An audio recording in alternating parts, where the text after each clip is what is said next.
Bonsoir à toutes et tous. Bon après-midi à ceux qui sont au Québec. Voilà. Bienvenue pour cette classe. Donc, je propose d'essayer de répondre à vos questions du mieux qu'on peut dans le temps qui nous est imparti. Et donc, voilà. Qui veut commencer? Ok. En fait, j'en ai plusieurs, mais il y en a une qui m'a taraudée plus particulièrement. C'est une question qui concerne la prière de demande. Alors, j'ai compris que Joel Goldsmith ne poussait vraiment pas, au contraire, à réaliser des prières de demande, puisqu'en fait, tout est déjà là, donc il s'agit d'accueillir ce qui est déjà là. Mais ça m'a posé beaucoup de questions parce que ça me semble être en contradiction avec des choses qui se disent dans la Bible et aussi avec des expériences que j'ai pu avoir.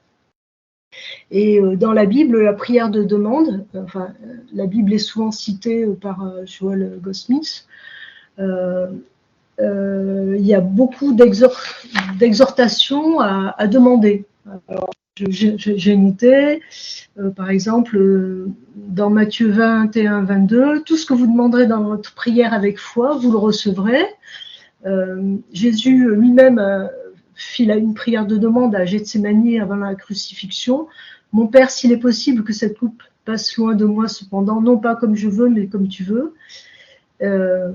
Et dans Jean 15, 17, je suis très sérieuse, hein, j'attaque au fond d'emblée. Hein. Dans Jean 15, 17, si vous demeurez en moi et que mes paroles demeurent en vous, vous demanderez ce que vous voudrez, cela arrivera. Voilà. Donc, alors, je me suis demandé, alors, c'est vraiment en contradiction, semble être en contradiction avec ce que dit Joël. Et j'ai beaucoup fréquenté des églises, qu'elles soient évangéliques, catholiques, qui prônent de demander, et j'ai vu des guérisons, notamment dans des prières de guérison. Les gens demandent la guérison, et j'ai vu des guérisons. Donc c'était des prières de demande. Et moi-même, j'ai fait des demandes au ciel avec des réponses absolument incroyables. Et donc voilà, ça me semble être une chose. J'en parle parce que ça change mon rapport à Dieu, à l'un, à l'unité, en fait, et c'est important. Et donc, et que c'est en contradiction avec le message de Joël. Donc, voilà, ne plus demander, point d'interrogation. Voilà. Quelqu'un veut donner un élément de réponse?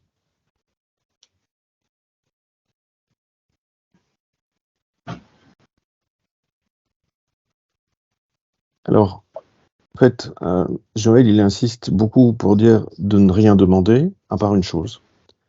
Mais dans le rien demander, il insiste beaucoup parce que les personnes viennent en demande de plus de pain et de poisson.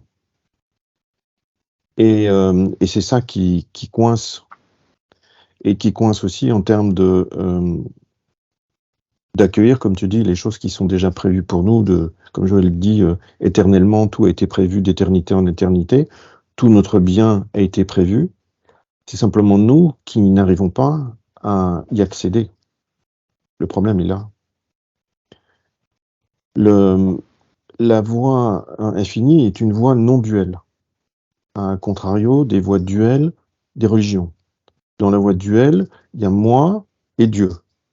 Et moi, je vais vers Dieu et je suis dans cette relation avec Dieu. Mais donc, à travers ça, je reste aussi dans l'idée que je suis ce personnage. Le cheminement non duel est plus difficile, mais il est plus, on va dire plus pur, mais il est plus difficile à obtenir parce que c'est la réalisation intérieure que nous faisons un en conscience. Pas un avec tous les autres, mais un avec la conscience. Et quand on fait un avec la conscience, alors on fait un avec tout ce qui vit. Et donc, dans ce cheminement-là, il faut alors arrêter de demander des choses, puisqu'en fait, c'est une façon de ne pas reconnaître que tout est déjà là. Donc, c'est un chemin plus mystique qu'un chemin religieux, et donc il faut faire la distinction entre les deux.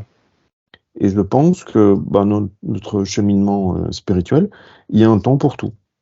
Il y a un temps où on était dans certains enseignements, et puis après, ça se dévoile autrement. La vérité se dévoile à l'infini. Donc, il faut faire son choix, et donc, alors, je ne doute pas qu'il y ait eu des guérisons dans des voies duelles, et très probablement, si on l'interprète du point de vue non duel, du point de vue voie infinie, c'est que probablement, au-delà des mots et des pensées, quelque chose a lâché dans la personne. Il y a eu probablement une forme d'abandon. Et quand il y a abandon, au-delà des mots et des pensées, quelque chose peut passer. Et la vérité peut passer, et c'est elle qui corrige. C'est pas... voilà, alors elle corrige en apparence, mais en fait, c'est la vérité qui apparaît de plus en plus à la personne qui se met sur cette vibration. Alors, tu cites des passages de la Bible, recite un peu le deuxième que tu avais. Alors, j'avais Matthieu 21, 22, tout ce que vous demanderez dans votre prière avec foi, vous le recevrez. Demandez, on vous donnera. Enfin, ça, c'est dans tous les évangiles. Dans les 4 évangiles, on le retrouve à chaque fois. Demandez et on vous donnera. Et puis, il y a même un passage où l'évangélique dit vous qui êtes que Dieu le Père, qui est notre Père, nous donnera tout ce qu'on a de bon, tout ce qu'il y a de bon, parce qu'on est ses enfants en fait, voilà, et qu'il ne va pas nous donner un scorpion au lieu d'un pain. Donc en fait, on retrouve dans plusieurs évangiles cette exhortation à demander, à faire une demande.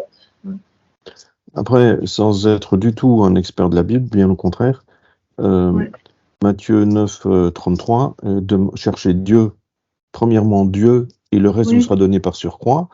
Ça montre aussi que la recherche doit d'abord être sur la connexion avec le divin en nous. Et quand on a cette connexion, alors cette harmonie peut se faire, elle peut se matérialiser. Parce que tout ce que nous, on va demander est aussi, nous, en termes de personnages égotiques, humains, tout ce qu'on va demander est une forme d'imperfection. Quand on cherche une solution à un problème, on projette une solution qui va elle-même contenir des graines d'un futur problème. C'est un élément sur lequel Joël revient. Et donc, en s'abandonnant au plan divin, à ce moment-là, c'est cette perfection qui peut se manifester à travers nous. Et c'est pour ça qu'on ne projette pas de solution à quoi que ce soit. On veut être de plus en plus transparent à cette harmonie parfaite, afin qu'elle se reflète dans nos vies. Et quand tu dis on demande ou qu'on est ses enfants, là on vient avec un point plus délicat et qui va diviser ceux qui sont dans la religion et ceux qui sont dans la voie infinie, c'est que nous, en tant qu'hommes humains, on n'est pas véritablement les enfants. C'est notre identité spirituelle qui est l'enfant. Donc, le Dieu, ce plan divin-là, est un plan absolu. C'est la conscience absolue côté des... Regardez, voilà. C'est la conscience absolue qu'on mentionne dans l'Advaita. Cette conscience absolue, qui est un plan inaccessible, qui fonctionne sous forme de loi à l'infini de perfection, manifeste une conscience fils. Donc un plan un peu plus accessible, qu'on appelle Christ et en christianisme, et conscience pure en Advaita. Et cette conscience pure ou ce Christ manifeste l'individualité de chaque vie, comme le soleil rayonne à travers des rayons de soleil. Rien n'est séparé, tout est un, mais il y a une forme d'individualisation. Et au bout de cette individualisation, il y a une conscience là, supplémentaire qui s'appelle le mental. Et dans ce mental, tout est possible, même le côté irréel. Puisque dans le plan réel, ce qui existe, c'est l'amour, c'est la santé, c'est l'abondance, c'est l'infinie perfection. Mais dans le mental humain, là où nous vivons la plupart du temps, existe son opposé. La haine face à l'amour, etc. Donc, c'est l'espace de la dualité. Et quand on vit dans cet espace de dualité, on n'est pas lié au plan divin. En tout cas, on entretient une séparation. On entretient une illusion de séparation. Et là, dans ce plan de vie humaine, de la scène humaine, Dieu n'est pas présent. Et donc, quand on dit dans la Bible, où Joël dit « il faut demander », la seule chose qu'on peut demander, c'est en fait d'être aidé, accompagné pour ce travail spirituel intérieur. Et là, on est toujours répondu. Et quand on demande, alors on peut demander par des mots, mais en fait, je pense pas que ça marche tant que ça avec les mots. Ni avec les pensées. C'est quelque chose, quand les mots et les pensées se sont évaporés, il y a un sentiment qui est comme projeté. Et ça, je pense, c'est quelque chose de ressenti plus directement et plus vite. Que ce soit un sentiment d'abandon, un sentiment d'aide, de demande d'aide, etc. Ces choses-là sont entendues plus vite. Et donc, Joël insiste bien, c'est que comme on ne veut pas appeler aucun homme son père, en fait, on doit arriver à trouver ce guide spirituel en nous. Et c'est pour ça que on pose des questions qui sont relatives avec le chemin spirituel pour être accompagné. Et la réponse, on va la sentir, que ce soit sous forme d'un paragraphe d'un livre spirituel, que ce soit sous la parole de quelqu'un ou la présence de quelqu'un, peu importe. C'est donc Dieu se manifestant en tant que parole, en tant que personne, etc., qui apporte la réponse, voire une réponse qui arrive intérieurement. Oui, Cécilia. Oui, c'est comme tu dis, puis la Bible, n'oublions pas que la Bible est un outil métaphysique, c'est une lecture métaphysique, c'est-à-dire que ça parle de l'âme humaine, et c'est toujours les mêmes attributs de l'âme humaine, hein, quels que soient les siècles. Et quand Jean, Paul ou le Christ dit « demande et tu auras », ça parle de l'âme, que l'âme demande et est là parce que c'est la filiation divine qui est acquise. Alors que nous, aujourd'hui, on lit cette Bible avec une conscience humaine, et Serge l'a très bien dit. Et si c'est l'humain qui pense ne pas avoir et qui entend « demande et tu auras », eh ben, il se dit « comment je fais, je crunch pour que Dieu me donne ». Hein, alors que dans la Bible, il n'y a pas d'homme, il n'y a que l'âme qui est Dieu. Hein, donc ce « demande et tu auras », c'est une invitation à reconnaître notre divinité, en fait.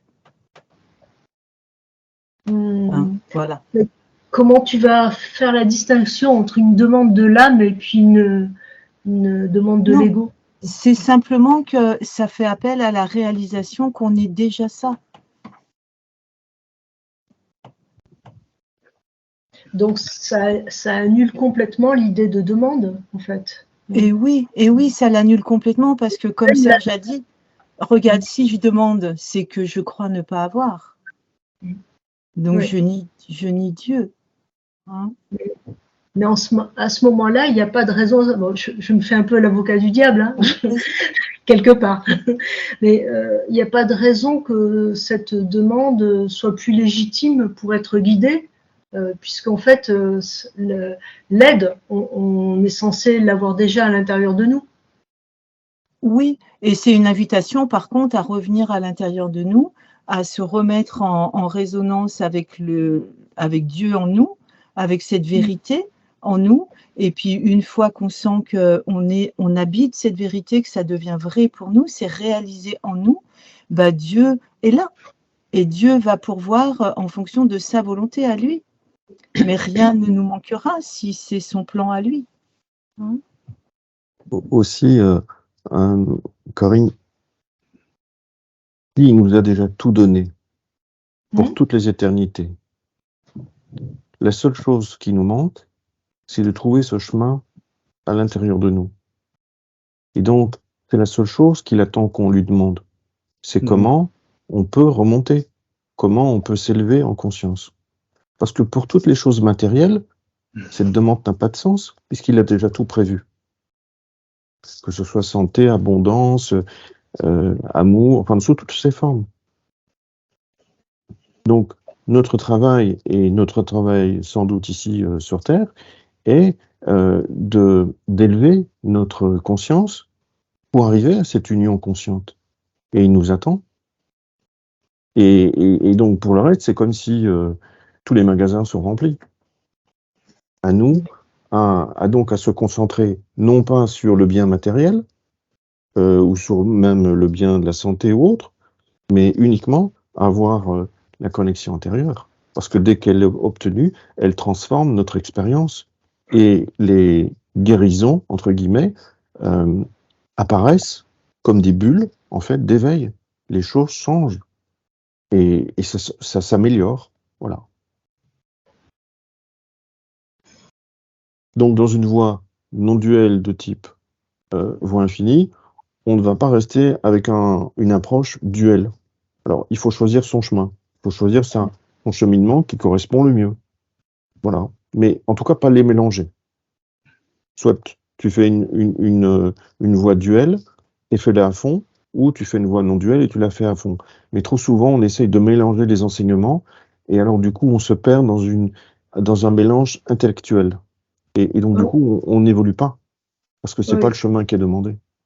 C'est un chemin où on va dépasser, et surtout dans la voie infinie, dépasser le mental, dépasser là où je passe mon temps en termes de penser, parler. Là où je parle et là où je pense tout le temps, eh ben là, je ne suis pas le Fils de Dieu.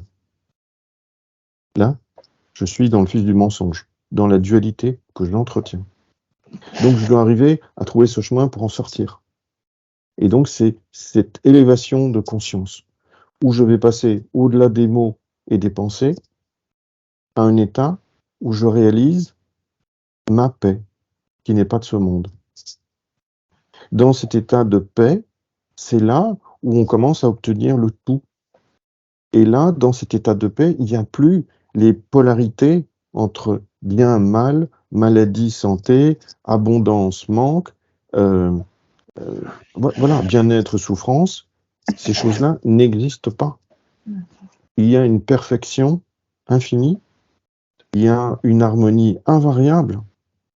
Et dans cet état, on ne se pose même pas la question, ces questions intellectuelles, de bien, de mal, de comment changer ceci, ou ça n'existe pas. Ça ne fait partie que du rêve humain. Non, Ritza? Oui, en fait, Corinne, j'ai déjà eu ce même genre de questionnement à un certain moment, et puis je trouve ça légitime, en fait, que tu penses comme ça et que tu nous partages aussi ces idées-là, ces pensées-là. Mais ce que je pourrais te dire aussi, c'est que moi, j'ai pas la mémoire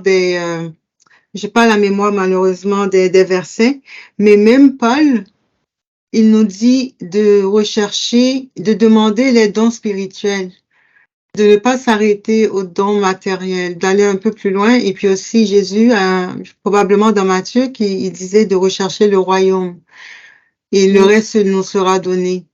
Mais souvent, en tant qu'être humain, on se focalise sur la recherche des biens matériels parce qu'on est tellement dedans, c'est tellement opaque, c'est tellement tangible. Donc, c'est toujours la première pensée qui nous revient. Si Dieu est avec nous, ben le fait d'avoir des biens matériels, c'est une preuve de la présence de Dieu dans notre vie. Alors que c'est pas forcément ça. On peut être on peut ne rien avoir autour de nous, mais on est riche à l'intérieur. Ça ne veut pas dire pour autant que Dieu n'est pas là. Est-ce que tu vois? Donc, moi, pour revenir aussi au point de Serge, on recherche souvent les pains et les poissons, alors que l'idée, c'est que une fois qu'on a le royaume, ben les pains et les poissons s'ajoutent tout naturellement, tout seul. Donc, c'est le point que je voulais juste te mentionner de vraiment aller vers la recherche du royaume, mais de façon détendue et relâchée. Oui, je l'avais bien entendu comme le message principal de la voie infinie et aussi le message évangélique, puisqu'en fait, le message évangélique, c'était de donner d'apporter la bonne nouvelle. Et la bonne nouvelle, c'était le royaume est au milieu de vous, enfin, est à l'intérieur de vous. C'était pas évangélisez-vous les uns les autres ou allez évangéliser. C'était pas ça, porter la bonne nouvelle. C'était le royaume est proche. Enfin, ce qu'il disait, c'était ça.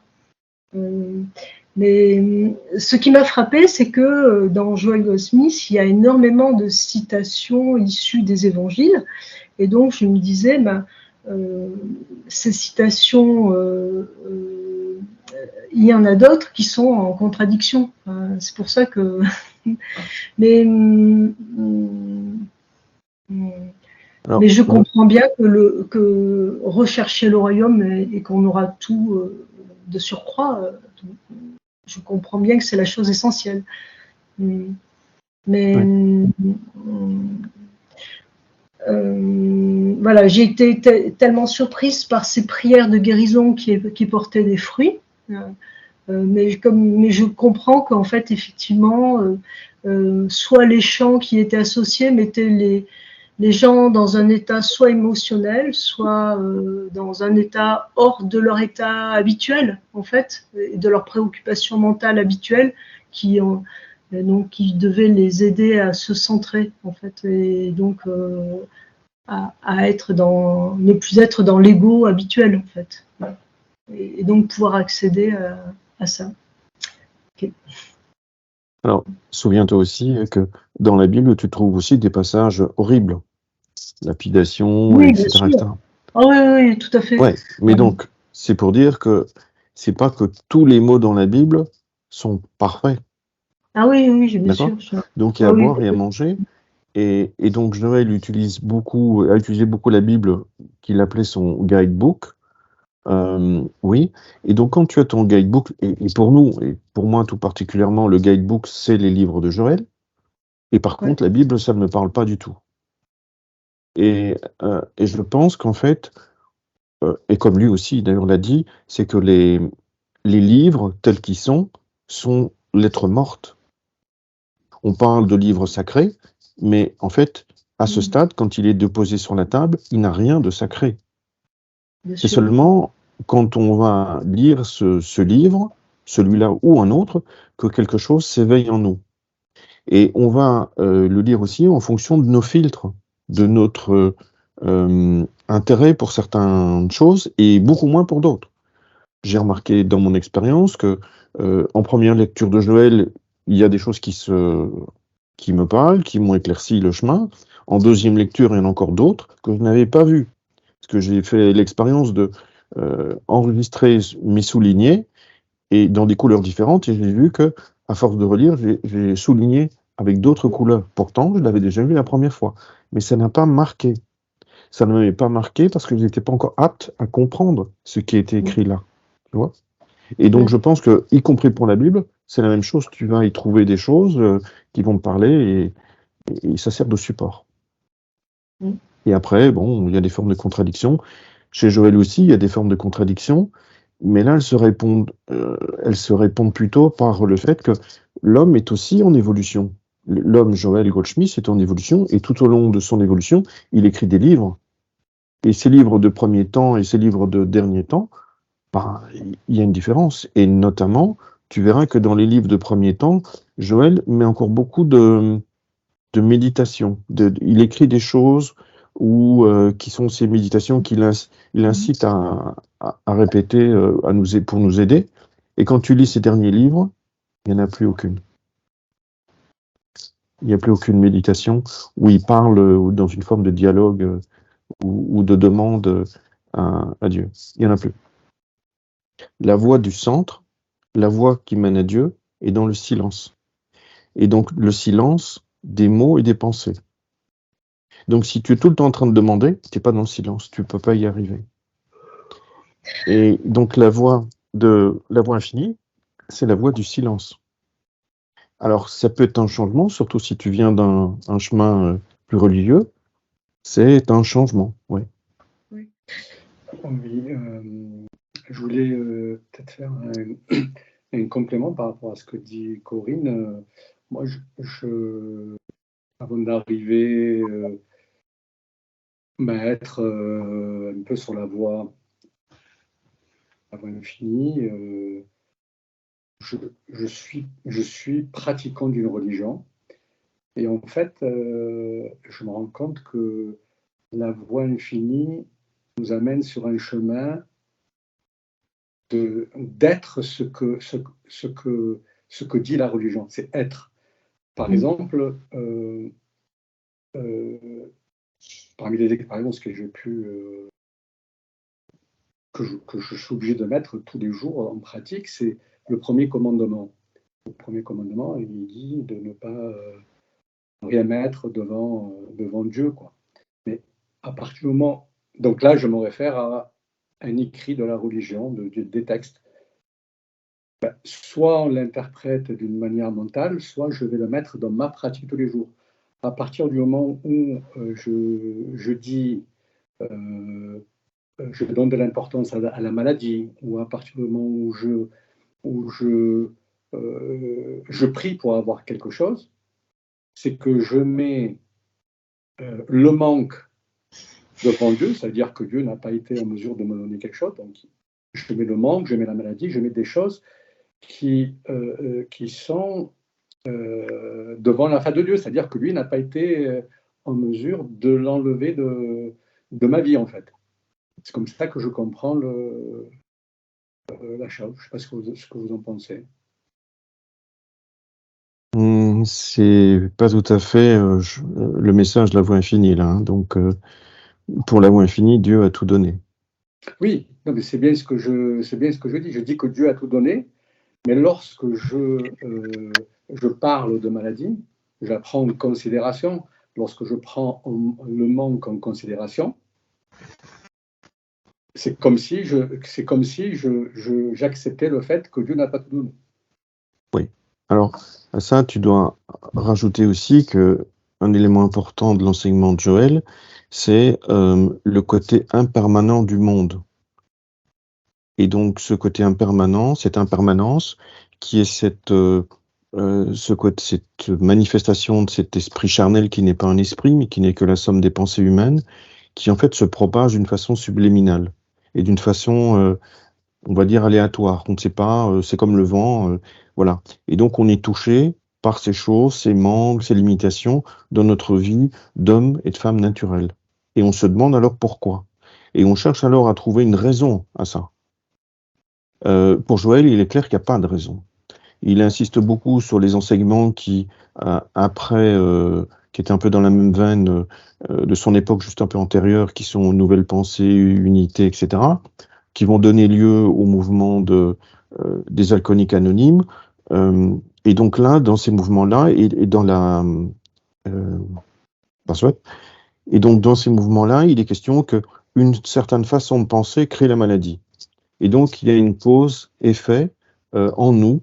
Et donc, du coup, si on a une dimension religieuse, on va y voir aussi une forme de justice divine, et donc avec tout ce que ça va amener après comme chemin de pénitence, etc., etc. Tout ça n'est pas du tout en lien avec le message de Joël. Donc, le message de Joël, c'est vraiment de réaliser que tout est là, mais il est accessible que si on s'élève en conscience. Et donc, on doit sortir de ce rêve humain. Et dans ce rêve humain, au niveau de l'homme naturel, on est soumis à cette fluctuation du bien et du mal en permanence, comme du vent, comme des vents contraires. Une fois, ça va bien dans la vie, et puis après, ça va moins bien. Et puis, on essaye de tout remettre en ordre. Voilà. Ça, c'est le plan de l'homme naturel. Lorsque cette connexion se fait par l'intérieur, en conscience, à ce moment-là, on arrive à débloquer la case « vivre par la grâce ». Et c'est là où on se rend compte que tout est là et qu'il démêle tout ce qui est sur nos chemins. Et donc, les choses apparaissent même avant qu'on en ait l'idée ou l'envie. Voilà. Donc, là, c'est pour montrer que ce jardin d'Éden se dessine dans notre vie. Mais ça peut être pour moi, pour nous, et pas pour la personne d'à côté. Elle ne sera pas dans le même monde. Elle sera à son niveau de conscience, comme Joël dit, on vit au plus haut niveau de notre conscience. Et donc, on fait ces expériences en relation avec ça. Et le monde, comme on le conçoit, ben c'est, dans mon expression, un sac de billes, et il y a 7 milliards de billes. Et la perfection du monde, c'est la perfection mécanique du monde, où on est regroupé parfaitement, les relations entre nous est parfaitement établie en fonction de notre niveau de conscience. Mais il n'est pas parfait en apparence. Ce qu'on voit, en termes d'apparence, n'est pas parfait. Et ce qu'on voit n'est pas le monde, est une interprétation du monde. Parce que le monde, dans sa dimension vérité, elle est sous la création et sous le contrôle de cette conscience Dieu, et elle est parfaite. Ce que nous, on voit du monde, c'est une interprétation. Et donc, là, on tombe souvent dans le panneau de vouloir changer ce monde pour qu'il aille mieux. Et donc, on va à l'extérieur de nous pour essayer de le changer, pour essayer que ça aille mieux. Et c'est tout ce que Joël et, on va dire, toutes les voix mystiques dénoncent, que c'est l'adage de « sauve-toi et tu sauveras le monde ».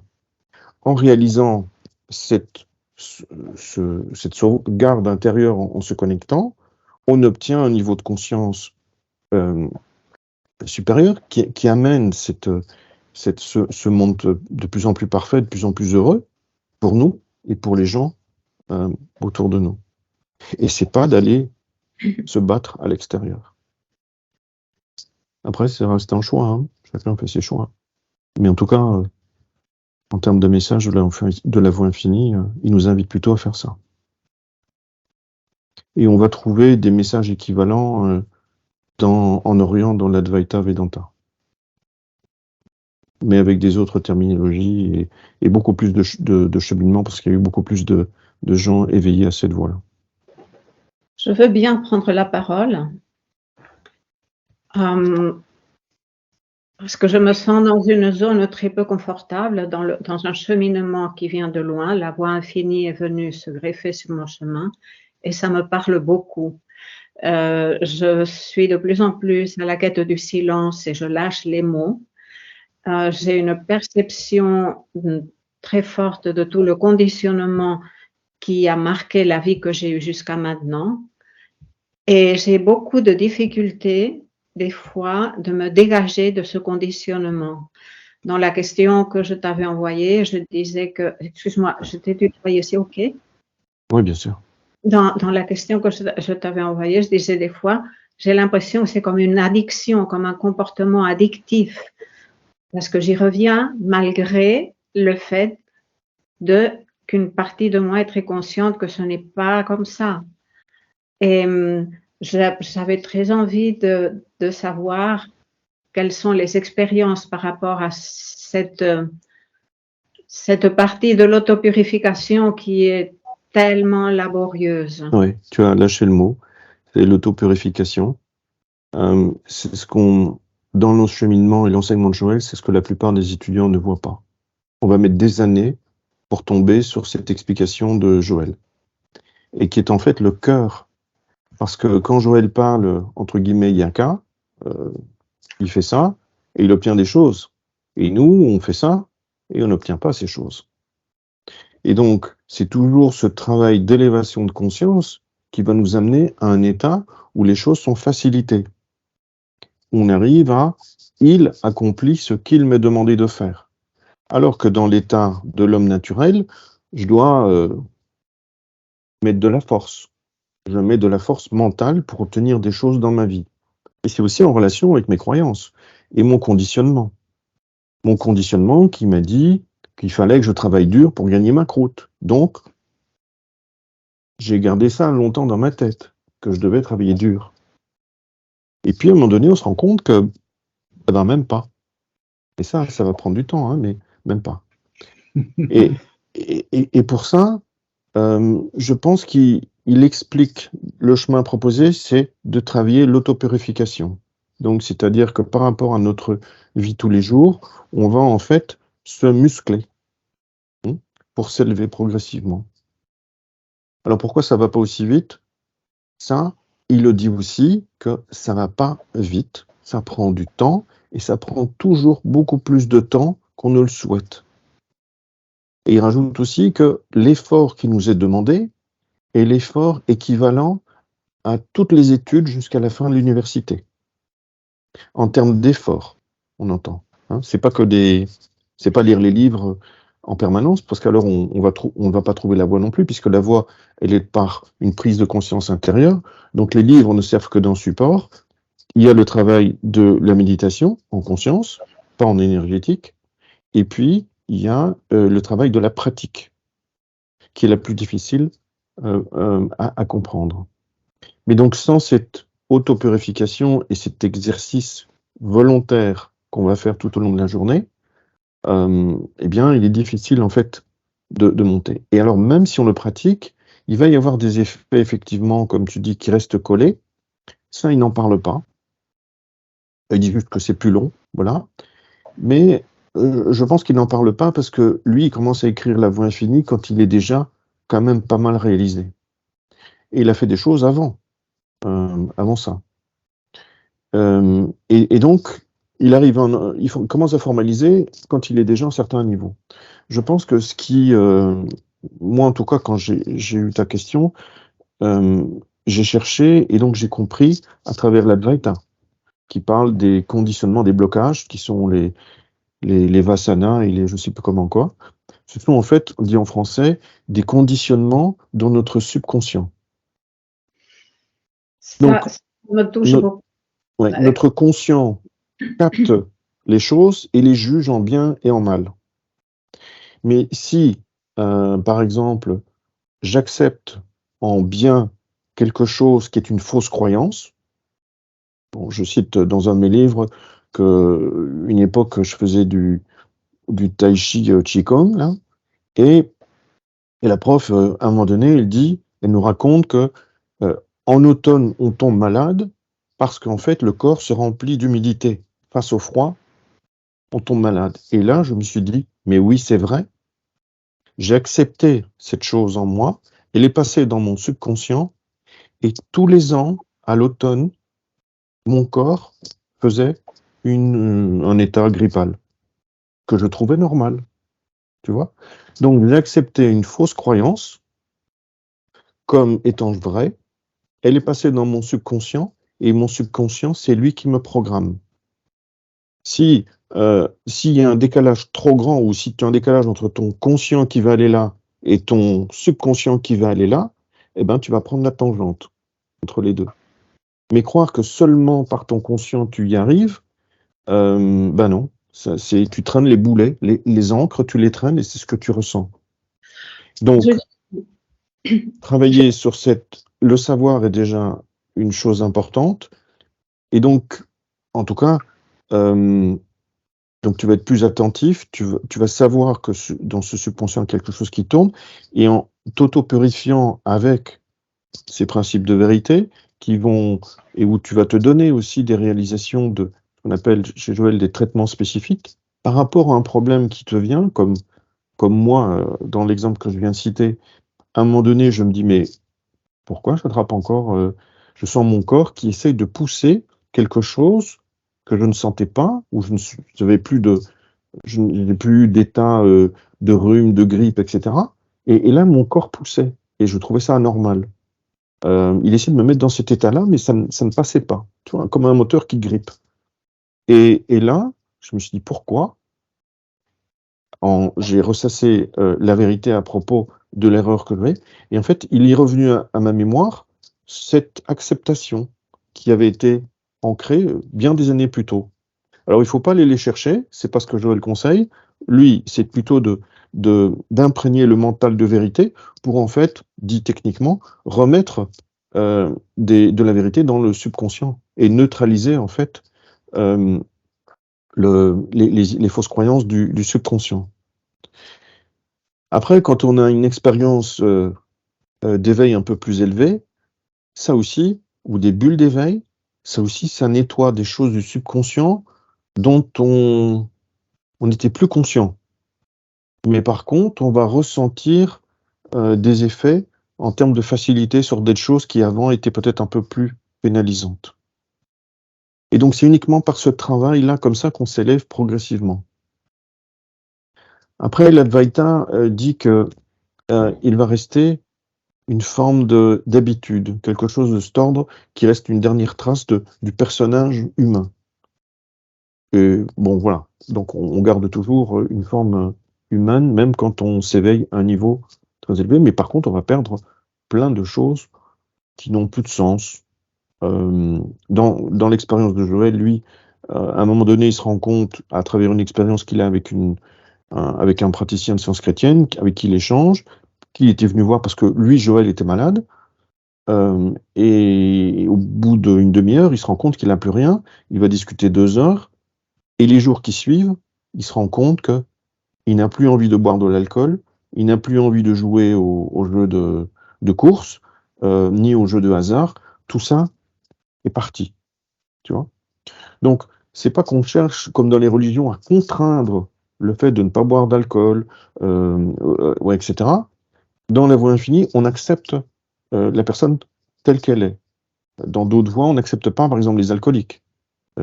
En voie infinie, on accepte totalement. Et donc, en travaillant la vérité, donc on contraint pas, ou c'est comme par exemple le fait de dire manger végétarien, ça va nous donner plus l'illumination, c'est plus spirituel. C'est pas vrai. Mais par contre, en se spiritualisant, on va manger moins et on va moins avoir l'intérêt de la viande, c'est sûr. Mais s'empêcher de manger de la viande ne nous rend pas spirituels. S'empêcher de boire de l'alcool ne nous rend pas spirituels. C'est en conscience que ça change. C'est là, et c'est pas nous contraindre qui va amener la prise de conscience, mais c'est ce travail intérieur d'autopurification, comme tu as commencé à capter là, sur le sujet, et c'est cette pratique-là, ce souffle-là, qui doit fonctionner en nous. Et c'est lui qui donne le résultat. Oui, j'entends bien tout ce que tu dis, et je me posais la question, les derniers temps, j'ai l'impression que plus je m'affirme dans cette quête, plus j'ai des remontées. J'ai un problème de santé qui s'était pratiquement calmé et qui s'est réactivé. Et je me pose la question, qu'est-ce qui réactive cela à laquelle je n'ai pas accès? Et mon questionnement était par rapport à, il y a tout un travail qu'on fait en conscience, mais qu'est-ce qui se passe avec l'inconscient? Et un peu, ça répond un peu, ma question résonne avec ce que tu viens de dire. Dans mon expérience, effectivement aussi, des problèmes que avant étaient noyés dans la masse deviennent plus aigus. C'est comme si il y en a moins, mais ils sont plus aigus. Et donc, on est étonné de cette virulence. Et je pense que si, Joël, là, ne rentre pas dans les détails à ce niveau-là, mais dans d'autres voies mystiques, on parle c'est l'ego qui se défend, en fait. C'est l'ego qui tend à se maintenir, voilà, et il est en train de dévisser. On est en train de voir le mensonge en nous, à travers cet ego qu'on a pendant très longtemps sublimé. On a voulu un beau personnage, on a voulu réussir sa vie, être brillant dans la société, etc. Et donc là, quand on est sur ce chemin de vérité, non duel, on va abandonner ce personnage pour être de plus en plus transparent à ce qu'on est en vérité. Et donc, il y a une forme de combat qui doit pas être entretenu. Hein. Il faut pas s'opposer. Moi, ce qui m'aidait dans des moments comme ça, c'est la phrase de Joël qui cite probablement de la Bible, j'en sais pas, je suis pas certain, mais soit Ni la vie, ni la maladie, ni la mort ne nous séparent de l'amour de Dieu. Tous ces états de fluctuation de l'homme ne nous empêchent pas d'avoir cette connexion de l'amour de Dieu.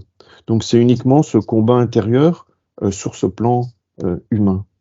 Et donc il faut rester l'épée au fourreau, rester calme par rapport à ça, parce que aller chercher le pourquoi du comment de ça, dans le subconscient, c'est rentrer dans le jeu de l'ego et on est perdu.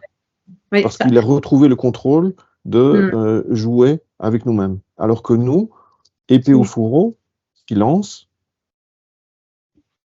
afin que quelque chose d'autre s'accomplisse. Voilà. Je l'ai fait longtemps de me piéger dans la quête, dans cette recherche. J'ai compris que c'était tomber dans le piège. Et maintenant, je me sens vraiment comme dans un moment charnière où une partie de moi se résiste à mourir et l'autre partie est en train de faire en sorte de vivre.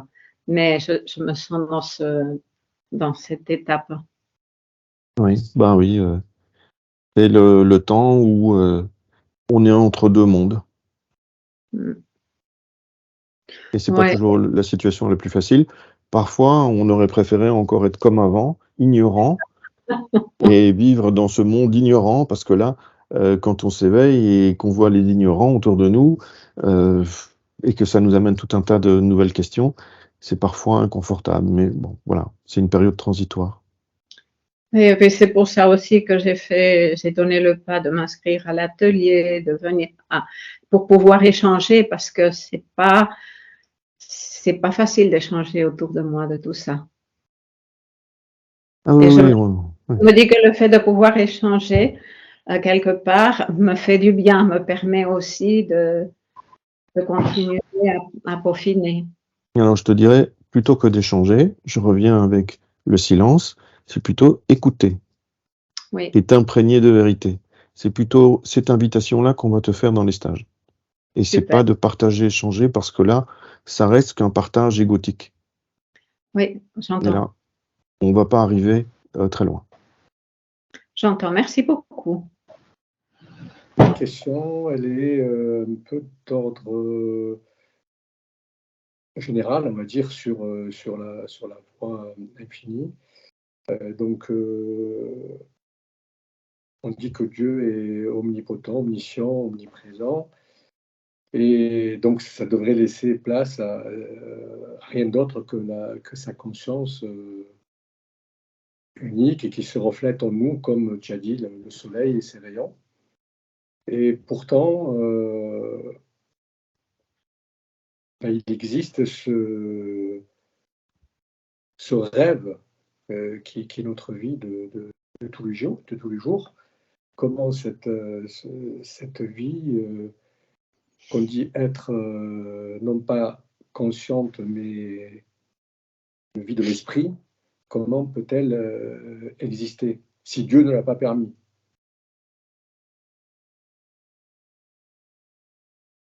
En fait, il a permis la plaine de jeu dans lequel on peut jouer au personnage qu'on pense être, et ce personnage peut essayer, expérimenter tout ce qu'il veut. Il peut expérimenter une chose et son opposé. Et donc, si même Dieu n'est pas présent dans la scène tant qu'on ne l'a pas invité, il a permis la plaine de jeu.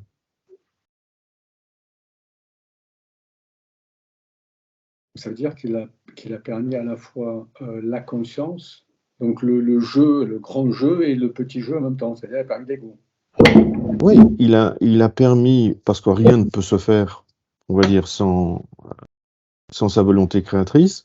Il a créé ce fils d'abord qui est cette conscience pure, qui va manifester une individualité, voilà, parce que Dieu n'est pas individuel, il est un. Donc il y a déjà, tu vois, étape par étape, une forme de manifestation jusqu'à créer ce mental humain. Et ce mental humain, qui est comme hypnotisé, donc qui ne voit pas la vérité, permet donc à tous nos personnages de fonctionner dans cette dualité. Et donc, en fait, on Alors après, on revient toujours à la question à 3 sous.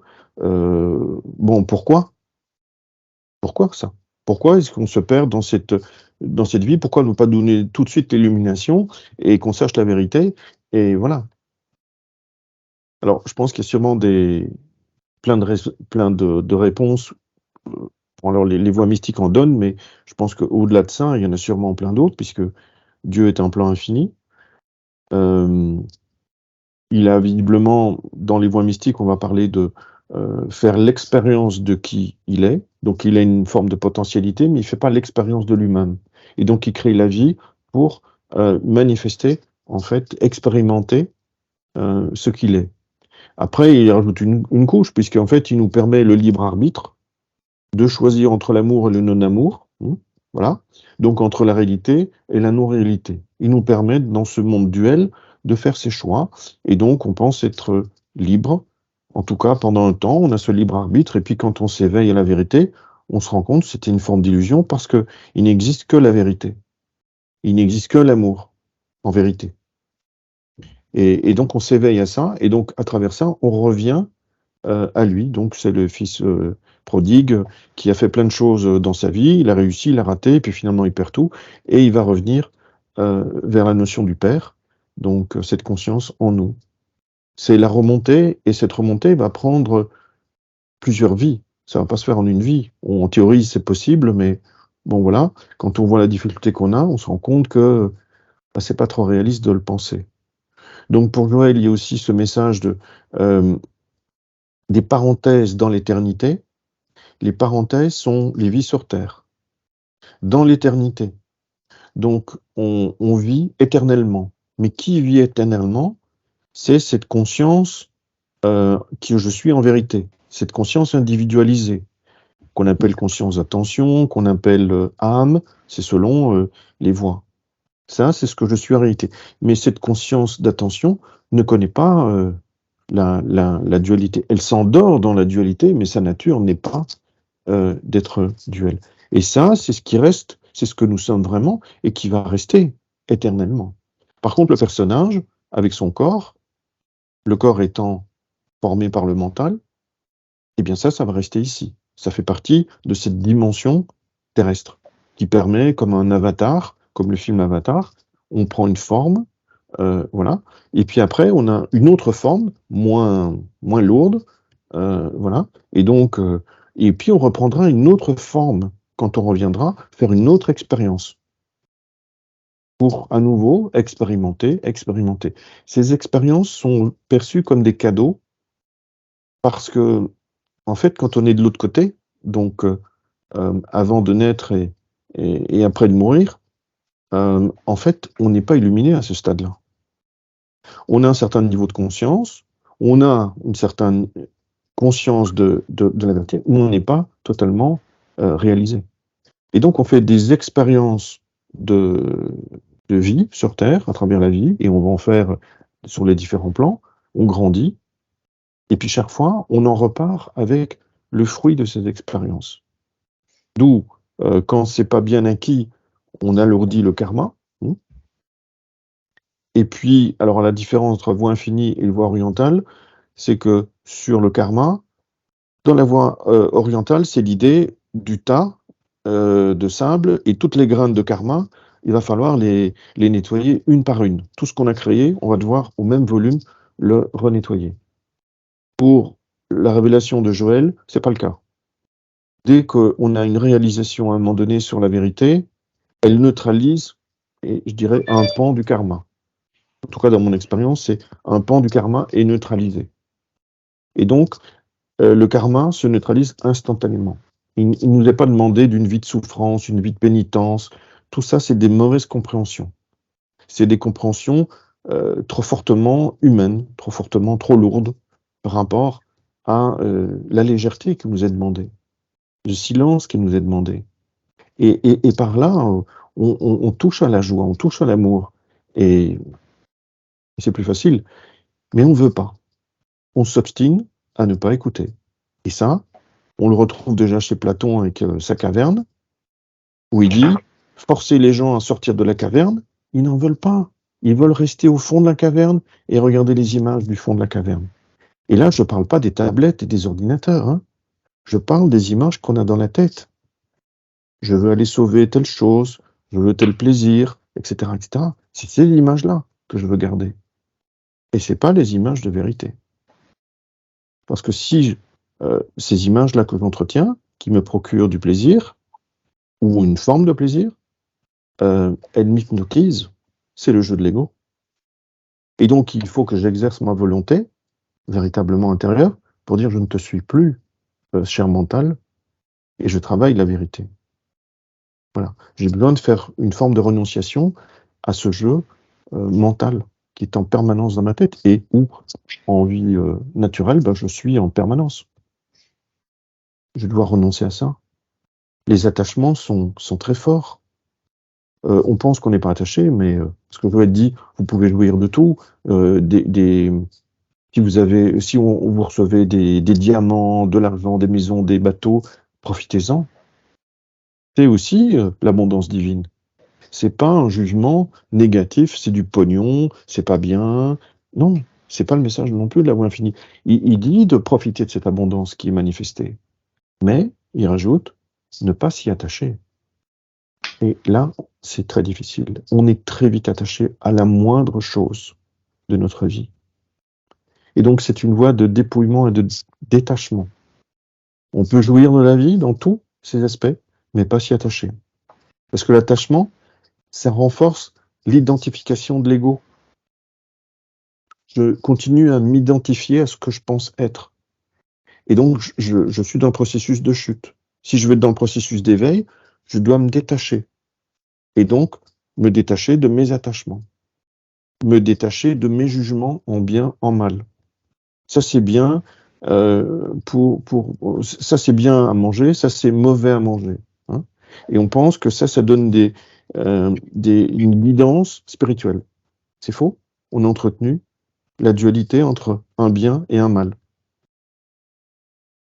Chaque fois qu'il y a une notion de bien-mal, eh bien, on est dans l'erreur.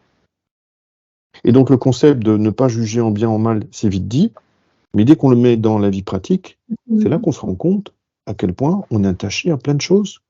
De causes qu'on veut défendre, de choses de nourriture qu'on veut défendre, de choses dont on veut s'opposer, parce qu'on pense que ça va amener un monde meilleur. Mais donc, comme il est dit aussi, les choses de Dieu sont pure folie pour l'homme. Cette voie mystique non duelle est pure folie pour l'homme. Et aussi, il rajoutait, les choses de l'homme sont pure folie pour Dieu. Et c'est là où on voit l'aspect paradoxal entre les deux dimensions, entre ces deux mondes, le monde de l'homme naturel et le monde de l'homme spirituel, qui s'élève en conscience, et où on est coincé par moments, cette difficulté de s'en décoller pour aller lâcher complètement et arriver à la phrase que je vous souhaite tous et toutes, que Jésus a dit, j'ai vaincu ce monde. Vaincre ce monde n'est pas de combattre le mal dans ce monde. Vaincre ce monde, c'est passer au-dessus des polarités, passer au-dessus de tous les combats, passer au-dessus de toutes les tentations de combat qu'on pourrait avoir dans ce monde. Mais ça, c'est dur, parce que ça fait partie des choses de bien, et on veut faire le bien. Et on pense que la voie spirituelle, c'est de maximiser le bien et diminuer le mal, et s'y opposer. Dans toutes les religions, on trouve ça. Mais c'est pas la voie mystique. La voie mystique est de passer au-dessus, au-dessus. Ni bien, ni mal. Ni lumière, ni ténèbres. Au-dessus, il existe quelque chose de parfait, qui ne contient pas ces éléments bipolaires.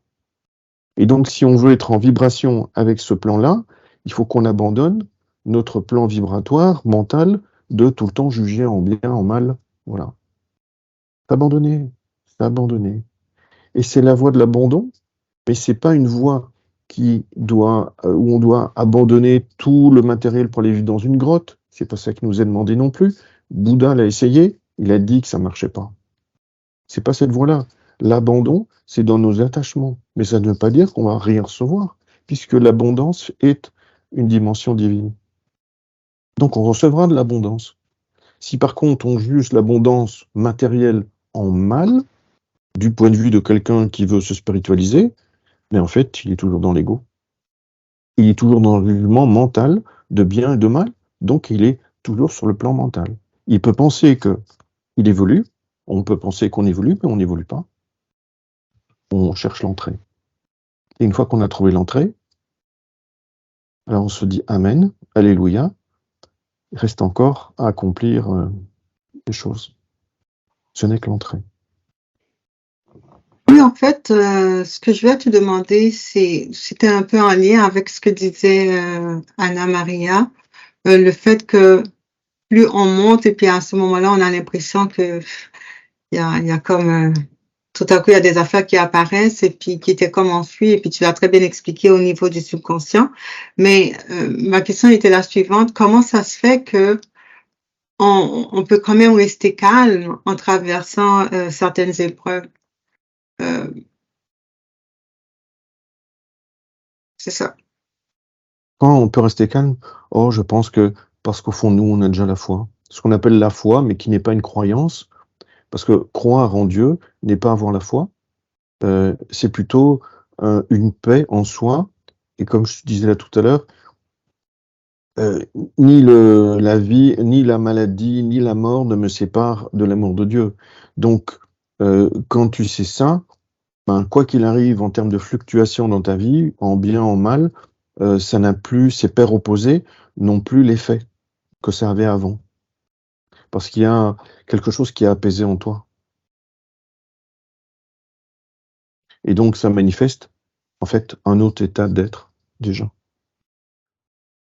Refuser cette difficulté, mais pour une partie, on en rajoute à cette difficulté parce que, comme je l'ai déjà dit, on n'écoute pas, ou on ne veut pas écouter, ou on ne veut pas encore écouter un message de vérité. Et donc, pendant ce temps-là, ça reste relativement plus difficile. L'avantage d'une voie comme la voie infinie, c'est que quand on commence un peu à percoler, il y a des guérisons qui se font sentir dans nos vies. C'est pas quelque chose dont on a entendu parler, non, c'est quelque chose qu'on vit en termes d'expérience. Et ça rassure, waouh! Ça, on se rend compte que là, et comme je le dis, un mental, non, les premiers fruits arrivent vite, mais c'est seulement la pleine réalisation qui met du temps. Donc cette union consciente avec Dieu, cette réalisation, elle va prendre du temps. Mais déjà sur le chemin, on va avoir des fruits. Si même on rencontre encore des difficultés. Et Joël en a aussi rencontré. On les voit pas clairement comme ça dans ses livres quand on les lit. On croit qu'il est arrivé un peu comme Jésus sur terre, mais c'est pas le cas. Quand on lit ses correspondances avec ses étudiants, on voit que c'est aussi un homme qui est en évolution. Voilà. Et qui parle de ses expériences. Donc on est tous pareils, on est arrivés tous pareil, on est tous sur le même chemin. Il est juste très long, le chemin. Et la bonne nouvelle, c'est qu'on a l'éternité pour y arriver. C'est notre personnage mental égotique qui veut arriver. C'est de nouveau ça. Au plus on veut arriver, ben, au plus on se pénalise, en fait. Au plus on est dans le jeu de l'ego. Au plus on abandonne cette idée de vouloir arriver quelque part, au plus on est arrivé à ce qu'on est et qu'on a toujours cherché à être. C'est un chemin paradoxal. C'est pas un chemin linéaire, c'est paradoxal. Et la notion paradoxale est difficile à appréhender par le mental humain qui veut du linéaire, du mécanique, voilà, du logique, voilà le mot que je cherchais. Ça fait partie aussi de l'abandon. Si tu veux te faciliter la vie. Ou dit autrement, ce sont comme des attachements auxquels tu tiens. Ces principes, ces façons de penser sont des formes d'attachement auxquelles tu tiens et qui te pénalisent dans ton chemin. Tu es ton propre tortionnaire comme tu es ton propre libérateur. Le monde n'y est pour rien. Et ce qu'il y a, c'est qu'on partage les mêmes erreurs et donc on les partage de plus en plus vite. Avec les réseaux sociaux, on se partage attention à faire ça. ne faites plus ci, ne mangez pas ça, attention à ça. Et un virus se répand très très vite. Et toutes les pensées, toutes les erreurs se répandent. De nouveau, autopurification, il faut être lucide dans l'autopurification. Une fois qu'on commence à voir tous ces scénarios, à ce moment-là, on commence à s'observer et on ne tombe plus aussi vite dans tous ces panneaux. Et on commence à se libérer. Et ça devient de plus en plus léger. Au début, c'est peut-être un peu lourd, mais je te rassure qu'après, c'est de plus en plus léger, c'est de plus en plus agréable, même si de temps en temps, il y a toujours un truc qui nous fait trébucher pendant un temps.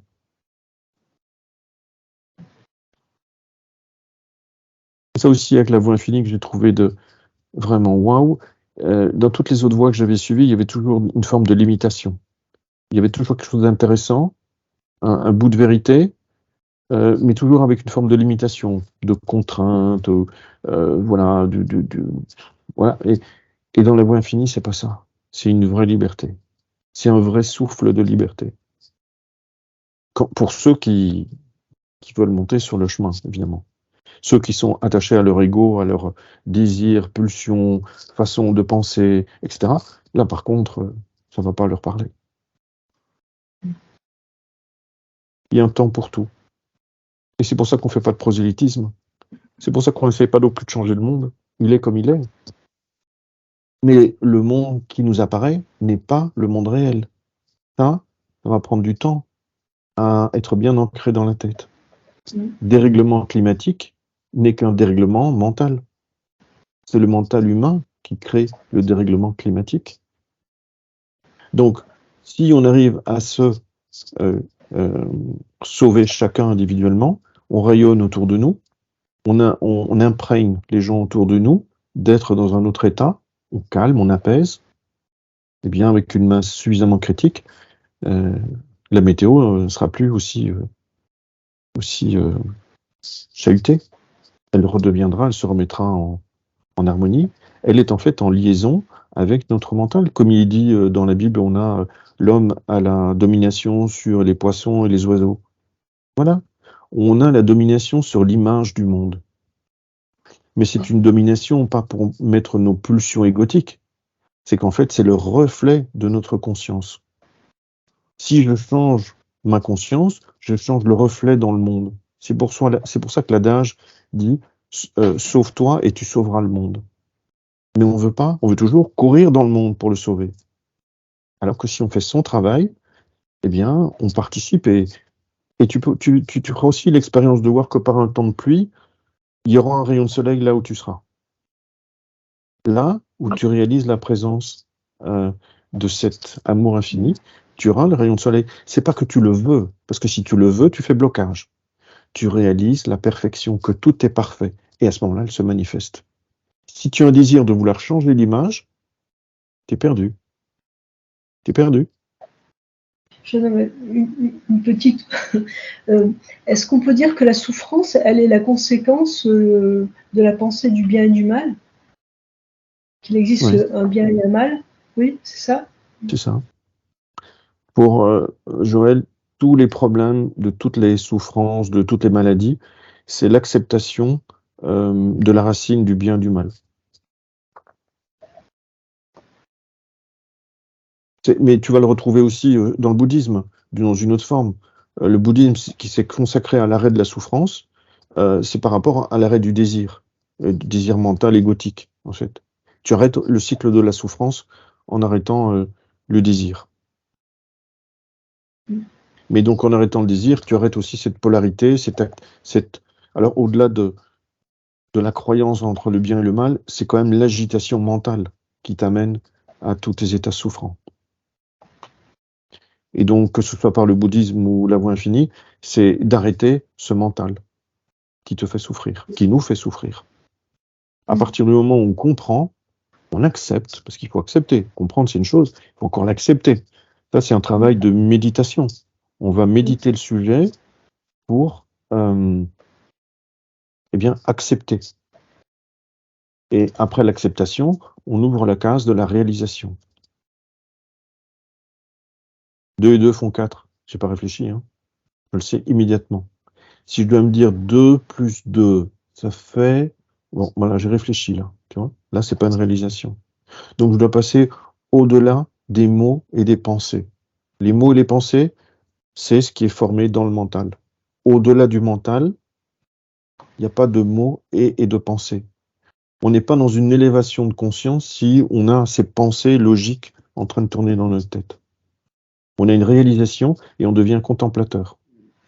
Oui, j'avais noté que Jésus a dit « Veillez et priez afin que vous n'entriez pas en tentation, car l'esprit est prompt, mais la chair est faible. » Et dans ce cas, je me posais la question de quelle est la différence entre veille et prière.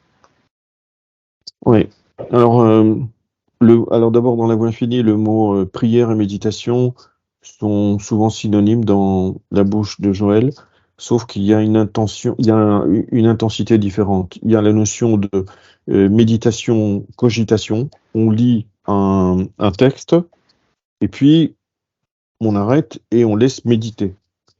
Et donc dans cet état de méditation relativement calme, on laisse en fait la vérité se déployer, un peu comme la fleur de lotus qui s'ouvre en nous et qui nous parle. Et donc ça nous donne les messages. Voilà. D'où l'importance de méditer pour que la vérité se dévoile en nous. Après, on va jusqu'à la méditation élevée, qui est ce qu'il appelle la prière, où là, on fait silence. Parce que ce qu'on va retrouver aussi dans des méditations de type zen ou autres, on va aussi chercher ce silence. Donc, si on colle ça avec ton passage, donc ça c'est la prière, c'est cet état dans lequel on se met. Mais donc il est fait référence à on est faible par la chair. La chair n'est pas le sentiment de luxure ou de sensualité, comme on le comprend trop souvent mal, mais la chair étant le bras de chair d'Isaïe, qui est un synonyme de l'illusion. Donc des apparences, des effets. Joël va utiliser le mot, on vit par la chair, on vit par les effets. On croit ce qu'on voit. Et c'est ce qui nous fait plonger. Donc, quand il dit ne pas vivre par la chair et prier, c'est-à-dire que on doit être lucide sur ce qu'on voit et détecter des formes d'erreur. Ce qui n'est pas en lien avec une harmonie, qu'on sait étant vrai, on doit dire oups, oups, oups. Et c'est là où Jésus dit aussi recule Satan. Le Satan, c'est le mental dans notre tête qui nous fait croire à quelque chose de faux, qu'on va prendre pour vrai. Et donc, c'est là où il faut veiller en permanence. Il y a quelque chose en nous qui veille en arrière-plan. Même si je te parle et que je t'écoute, il y a quelque chose qui tourne en veille en arrière-plan. Et si tu vas me dire une forme d'erreur, eh bien, cette veille en moi va se réveiller. Et elle va dire, je suis face à une tentation d'erreur. Tu vois ? Et donc, il faut avoir ce mouvement de veille par rapport au monde des effets, qui est le monde des apparences, qui nous induit en erreur tout au long de la journée. Et après, on se réfugie dans la prière pour en fait se ressourcer du monde, de la cacophonie du monde. Et c'est là où Jésus remonte en haut de la montagne, mais en fait, c'est une symbolique pour dire qu'en fait, on se retire de la cacophonie du monde humain pour se mettre en prière et retrouver la paix qui n'est pas de ce monde. Et où on se ressource. Et puis on revient dans ce monde. Et progressivement, on réalise qu'on n'est pas de ce monde. On est dans ce monde, mais progressivement, on réalise qu'on n'est pas de ce monde. Donc voilà. Donc là, on change un peu les règles. Comme ils ont suivi les stages, on va donc leur laisser l'opportunité de répondre à leurs propres questions. Ils devront, et comme Nicolas me l'a à juste titre proposé, il faut nous arracher la réponse de la bouche. Bon, on pose la question ? Ouais. Ouais, déjà. Donc, on a une amie qui s'est fait kidnapper son fils par son père. Et puis, elle ne peut rien faire parce qu'il a changé de pays. Et là, la question qu'on se posait, c'était quel était le but de néantiser ce qu'elle nous raconte ? est-ce que ça contribue à une forme de libération, ou néantiser nous permet de progresser sur notre chemin spirituel. Mais le fait qu'on néantise, il y a quand même un sentiment d'hypocrisie, parce que on peut néantiser une situation qui est un petit peu extérieure à nous, même dramatique, mais si ça nous touchait nous, est-ce qu'on pourrait avoir cette même attitude? Donc, la réponse qu'on a un peu trouvée, enfin, ouais, c'est que, néantiser fait partie de l'autopurification, qui elle-même est un étage incontournable pour passer au 3e niveau. Néantiser, donc, c'est pas un but en soi, mais c'est juste un entraînement qui pousse le mental à voir au-delà de la scène. Après, c'est un choix de base, c'est-à-dire que soit on reste dans les tribulations de la vie terrestre avec son lot de problèmes et de solutions, soit on cherche Dieu en priorité. Et pour répondre à ce besoin de le chercher, il nous faut faire des gammes, c'est-à-dire d'autopurification, pour suffisamment malaxer les verrous du mental afin de laisser la conscience se réaliser. Donc, néantiser n'est pas une méthode pour changer quoi que ce soit, mais plutôt une ligne à suivre pour favoriser une forme de réalisation spirituelle. Puis par rapport à l'hypocrisie, je pense que c'est quand même une de ces fameuses barrières du mental qui nous met des bâtons dans les roues à travers la culpabilité et le doute. Mais apparemment, je suis pas allé assez loin.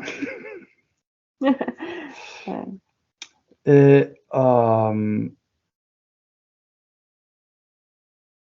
si on va chercher encore derrière cette situation, on s'aperçoit que ces acteurs, ces protagonistes de ce drame, en fait, si on les sort un petit peu de la scène humaine, on voit que on ressent que c'est quand même une âme qui s'incarne pour faire une expérience. Puis là, la posture par rapport à la vision de ça, elle est plus en lien avec l'amour.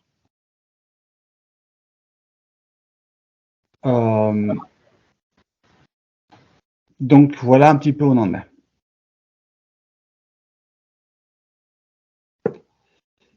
Il y a quand même une autre... c'est que concrètement, quand il arrive des choses comme ça, c'est là que l'exercice, c'est pas pour rien. Hein. C'est justement, on est dans ce monde. Puis c'est là que des fois, c'est tout un coup compliqué parce que là, tout de suite, on est dans notre homme naturel. Et puis, on est là, concrètement, c'est vrai qu'on a envie de rassurer à quelque part, de trouver des solutions. Et puis, c'est pas ça qu'on fait dans la voie infinie. En tout cas, on trouve pas des solutions justement en allant à l'extérieur. C'est plutôt en allant à l'intérieur de nous. Et puis, en recherchant ce silence et ce calme. Et puis là, d'un coup, on se sent un petit peu... Sinon, on est aussi confronté chaque fois dans notre travail, parce qu'on travaille avec des gens qui viennent vers nous pour parler de leurs problèmes, etc. Donc, des fois, concrètement, c'est pas toujours évident d'avoir ce recul intérieur. Et puis, bien qu'on impersonnalise, on se rend compte que cette personne, elle est tout ce qu'elle dit, c'est le fruit du mensonge, ça fait partie de son mental, etc. Et puis que c'est pas la vérité. Mais des fois, sur le moment, c'est pas simple, quoi. C'est un peu, des fois, je me sens perdue d'un coup. Mais parce que je pense que c'est Florence qui essaye de chercher des solutions, ça, j'arrive à l'entendre. Après, il y a quand même encore une sorte de décalage entre toute la théorie de la voie infinie, où c'est l'interprétation de la réalité qui est une illusion, où il y a tout ça, et toute cette théorie, finalement, est-ce qu'on la met en priorité comme un choix, comme une sorte de loyauté, et ainsi, en fait, on va favoriser une forme de posture, ou, il y a un décalage souvent entre... qu'est-ce qui induit quoi? C'est-à-dire que avant la réalisation, j'ai quand même ce sentiment que tout ça, c'est une forme de croyance. Mais pour qu'il y ait une réalisation, il faut qu'on s'attache à cette croyance pour que ça devienne une réalité. J'ai plusieurs questions là. Vas-y, pose-les. Non, mais justement, c'est des questions à tiroir. Donc, à un moment donné, les questions sont infinies aussi. Il n'y a pas que la voix. Donc, c'est là, en fait, j'ai l'impression que le nœud, quelque part, à un moment donné, dans le chemin, ça coince par rapport à cette loyauté Oui, puis de aussi, chemin. ouais, puis moi, je me dis aussi, est-ce que c'est aussi, parce que moi, personnellement, je me demande si des fois, vraiment, c'est aussi une question de foi et de croire vraiment en cette présence, alors que j'ai déjà pu la ressentir, mais des fois, je pense que en fait, ben, c'est mon ego quoi qui la remet sans cesse en question. Ouais, alors franchement là, tu vois cette situation quand même avec cet enfant qui se fait kidnapper, enfin etc. Enfin, ça va à fond Ça la tricote, caisse là, ça tricote et puis se dire bon alors là, ma petite chérie, alors qu'est-ce que tu vas me trouver là pour être dans la voie infinie et puis te dire que tu vois ce que je veux dire, c'est à quelque part c'est un espèce de combat que mon ego me mène et puis concrètement je sais que je dois pas rentrer là-dedans. Des fois j'y arrive puis des fois j'y arrive pas quoi concrètement tu vois, c'est un peu ça quoi, c'est cette ouais enfin, je sais pas comment dire plus. Je trouve que tu as dit bien. Ouais. C'est la réalité, tu vois, c'est la réalité du terrain. Apparente. Apparente, je suis d'accord avec toi. Mais voilà, puis après, je me demande si c'est pas aussi une question de foi et puis ça, évidemment que c'est le fils du mensonge, ce super Ouais, fils du mensonge. j'allais te dire, qui dit tout ça? Oui, alors ça, je le sais que c'est lui. Mais parce que dans ton message, tu en parlais avec beaucoup plus de couleurs. Quand tu as vécu ces premiers instants, tu pourrais les décrire? De présence? Non. De quoi? Du cas que tu mentionnes. Le cas du kidnapping. Ah, de décrire ce que j'ai entendu? Non, parce que tu as entendu ce que tu as vécu instant par instant. Ben, moi, c'est vrai que la première chose que j'avais envie de faire, c'est de pouvoir. Non, décris comment c'est arrivé. Comment ça se présente à toi. Ben, alors, quand j'entends. Et comment tu l'as vécu d'instant en instant. Ouais. Alors, c'est moi qui lui ai raconté. Ouais. Et après, je t'ai raconté ça. Et toi, tu m'as dit. Qu'est-ce que je t'ai dit? Je sais plus même. Quelle horreur! Ouais, tout de suite, j'ai eu une réaction quand même très mortelle, on va dire. Voilà, avec mon sens humain. Où tout de suite, je me suis dit, waouh, putain, de maman, cet enfant, quoi, maintenant, voilà, il voit plus sa mère, il est avec son père. Enfin, j'ai vu des choses horribles. J'ai fait le scénario, voilà, catastrophe, et puis voilà, pas agréable. Et en pensant à cette mère seule, etc. Enfin, voilà. Ça, c'est concrètement ce que je me suis dit. Après, je me suis dit, bon, ok, tu peux penser ça, mais finalement, ça amène strictement rien du tout. Déjà, moi, ça m'amène à rien, en fait, parce que je pense que des choses qui sont horribles, etc. Donc, ça m'amène rien concrètement. Et puis, certainement que ça amène rien aussi à ces gens. Parce que, finalement, je suis en train de les juger, de les victimiser. Et puis, voilà. Puis de les enferrer, quoi. Et puis de les enferrer dans un truc, voilà. Du fils du mensonge, quoi, du mental mortel, où en fait tout est fermé et puis il n'y a pas de, tout est limité, quoi. Donc voilà. Donc après concrètement, je me dis, voilà, on passe à la phase justement de méditation où on se dit, déjà, on essaye de détruire tout ce qu'on a entendu, de se dire, voilà, tout ça, c'est le fruit du mensonge, c'est le mental. C'est cet homme qui kidnappe cet enfant, voilà, c'est peut-être c'est son fils du mensonge ou son mental mortel qui le kidnappe, mais c'est pas lui en soi en tant qu'être spirituel. Enfin, voilà. Il y a peut-être deux parties, justement. J'essaie de me dire qu'il n'est pas que ça, qu'il n'est pas que, entre guillemets, là, je le vois comme quelque chose de mal. Il n'est pas que ça. Enfin, il n'est pas cela, justement, car il n'y a qu'un seul pouvoir il n'y a qu'un seul pouvoir qui existe, c'est la présence. C'est la présence, l'infini invisible, et chez lui également, comme chez moi. Puis que, comme lui, il est aussi un enfant de Dieu, comme moi, je suis un enfant de Dieu. Et puis, du coup, je sens que tout d'un coup, quand je parle comme ça, il y a cet aspect dramatique de tout ce que j'ai vu qui se décolle, en fait, qui commence à se décoller de ce personnage, en fait. Donc, voilà. J'arrive à te dire tout ça. Bien. Ça a pris plus de 7 secondes, ça.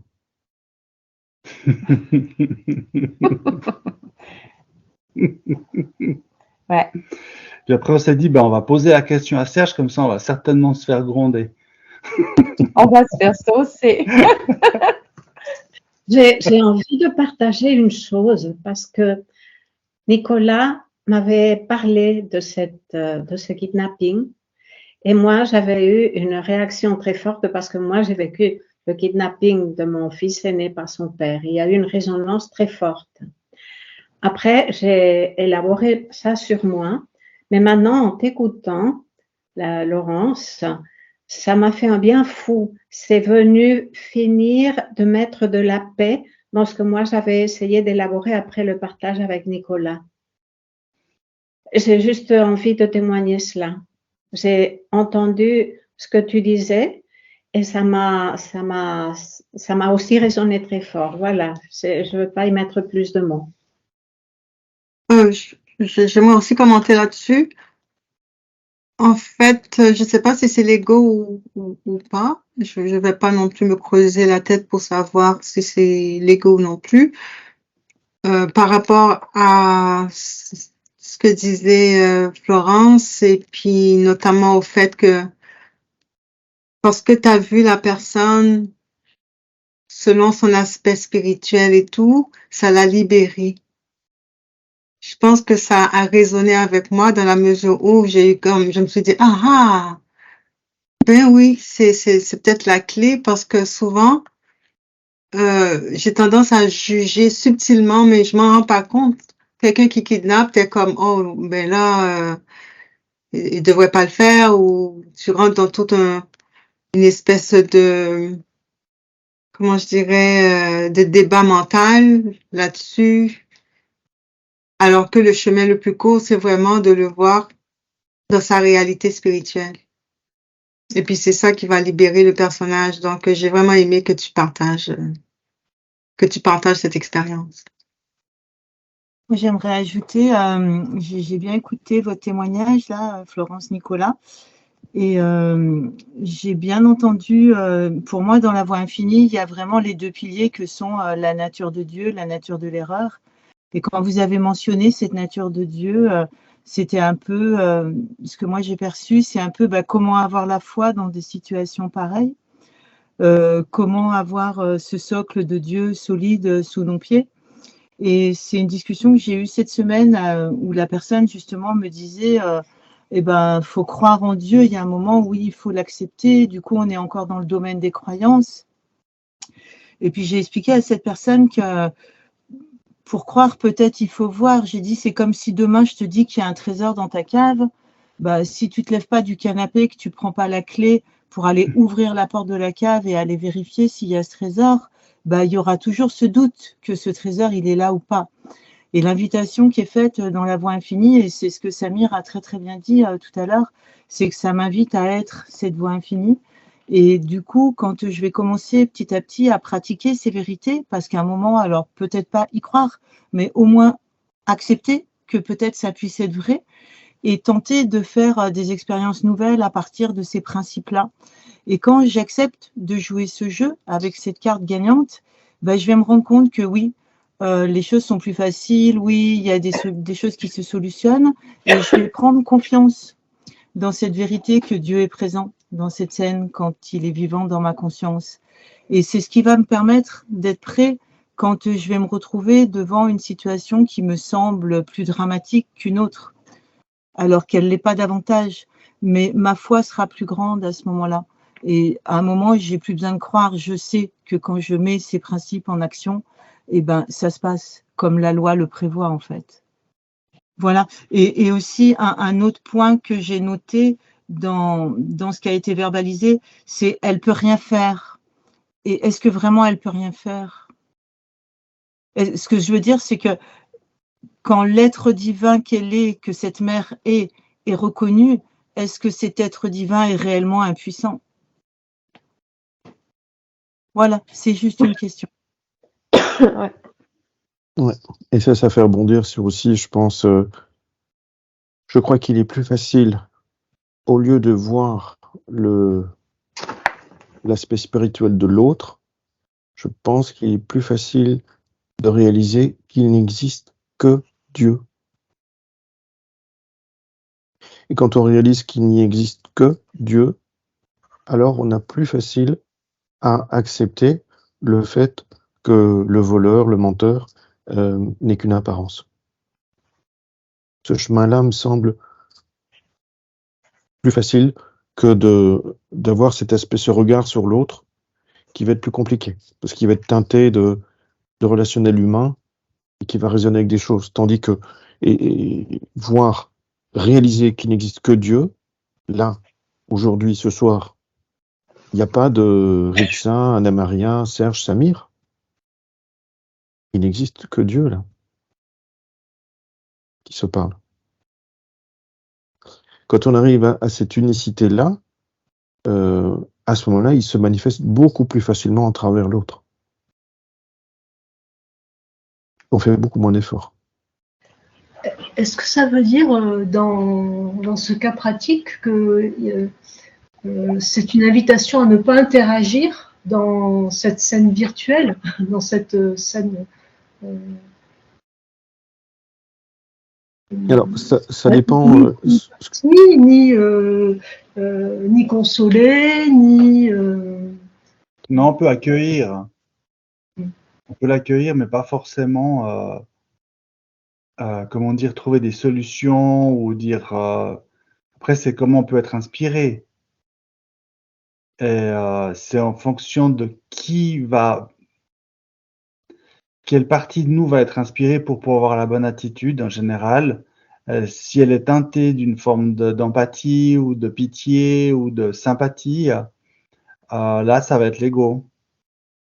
Mais si on reste le plus possible dans le silence et dans l'écoute du silence, pas forcément de la problématique, la posture et l'attitude va être plus fluide, je dirais, plus en lien avec l'amour que de la consolation émotionnelle. Enfin, je t'ai peut-être coupé la parole, Serge. Je t'écoutais avec attention. En fait, il faut trouver cet équilibre entre ne pas avoir une empathie relationnelle, comme vient de l'expliquer Nicolas, où la plupart des gens plongent dans une empathie en disant « Oh mon Dieu, mais c'est terrible ». Voilà. C'est plutôt d'avoir d'un côté observé une personne en souffrance et on reconnaît qu'elle souffre.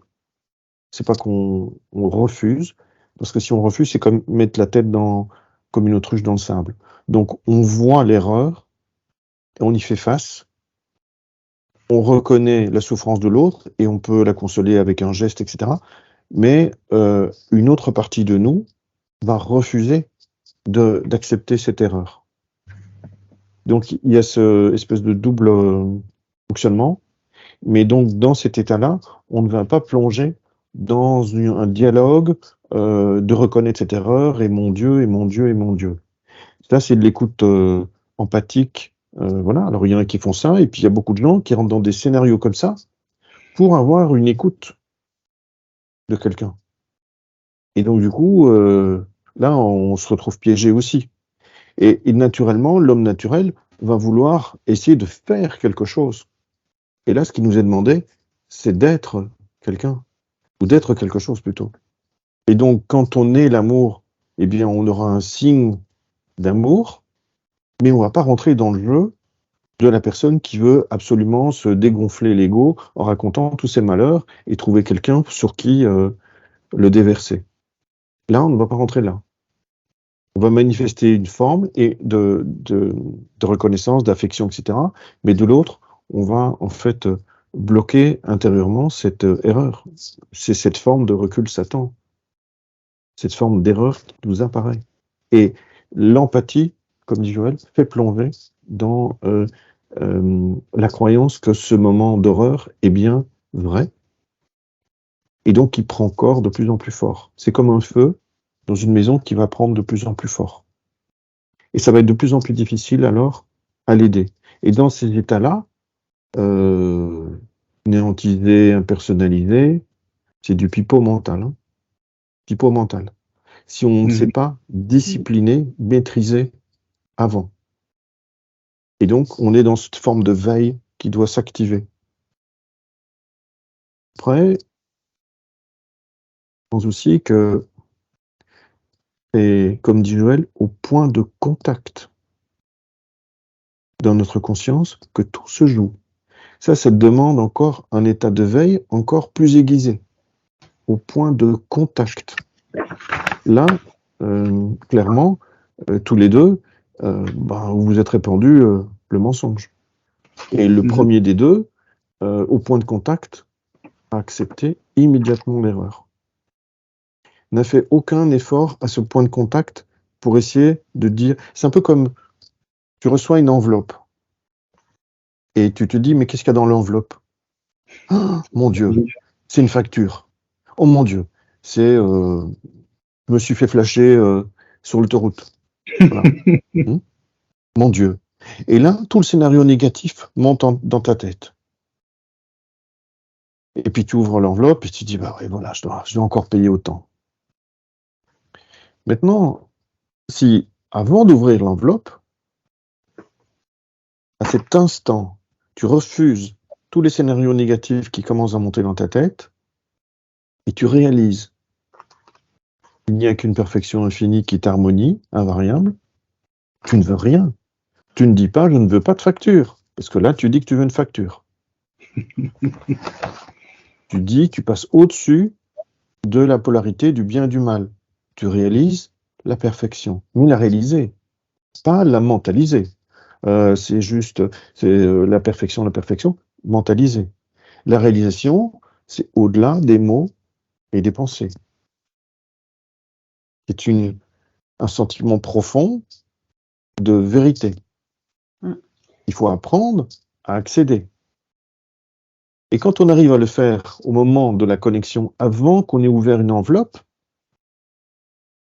tout peut se changer. Parce que une fois qu'on a ouvert l'enveloppe et qu'on a vu une facture, il va être beaucoup plus difficile, néantiser, mentaliser, qu'est-ce que je dois encore faire, etc. Le chemin est beaucoup plus difficile là pour revenir en arrière, pour corriger l'image qui s'est déjà formée. Mais avant que l'image se forme, au point de contact, c'est là où tout peut se jouer. C'est là où tout est image. Et une image, ça se change très vite. Mais quand on croit à l'image, qu'elle se manifeste et le scénario s'amplifie, ça devient de plus en plus difficile pour nous, petits humains, là, à réaliser à nouveau ce qu'on est en vérité et notre unicité. Mais si par contre, avant d'ouvrir l'enveloppe, on fait un travail de réalisation, on n'aura que des bonnes nouvelles. Même si le cachet est un cachet de la police, toujours des bonnes nouvelles. Mais donc, c'est au point de contact que ça se joue aussi. C'est pas attendre que le scénario s'amplifie, parce que ça devient comme une maison qui brûle. Pour éteindre le feu, il va falloir beaucoup plus d'eau et d'efforts. Mais quand une tentation nous arrive, chez les alcooliques, ils disent il y a 7 secondes pour refuser l'alcool, la tentation d'alcool. Eh bien, il y a aussi probablement que quelques secondes pour réaliser, changer des images de scénarios. Et pour ça, il faut veiller. Et quand on est distrait par le monde en permanence, qui est en écho avec nos émotions, on veut des émotions, on a des émotions dans le monde, on est distrait par des bonnes ou des mauvaises émotions, on est piégé et on n'arrive pas à enclencher cette veille, on n'arrive pas à la maintenir. D'où le chemin du milieu, de la tempérance, pour se maîtriser, avoir une capacité qui tourne en arrière-plan. Mais hantise, machin, tu le dis depuis un mental complètement conditionné. Hein. Absolument. Et ça, c'est du pipeau. Je veux dire, ça fera rien du tout. Ah ouais, c'est vrai. Donc, il faut faire depuis une élévation de conscience où il n'y a plus de bien ni de mal, où il n'y a plus de personne. Donc, c'est la double impersonnalisation. Tu ne vois plus le mal, que ça sorte de la bouche ou que ça sorte d'une scène de la vie, et tu ne vois plus les personnes qui sont les acteurs de ça non plus.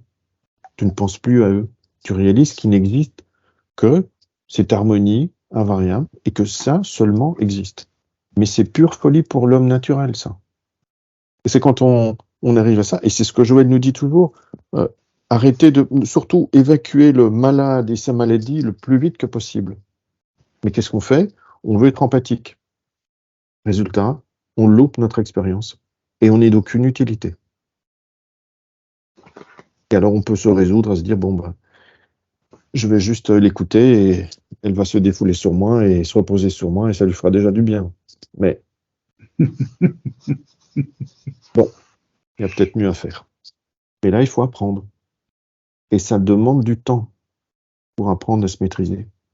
Et du coup, ça nous ramène à la case de l'autopurification pour déclencher cette veille plus permanente.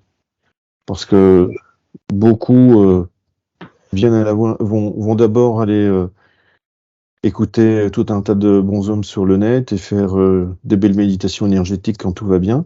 Et quand tout va mal, on vient à la voix infinie pour vite corriger un bobo.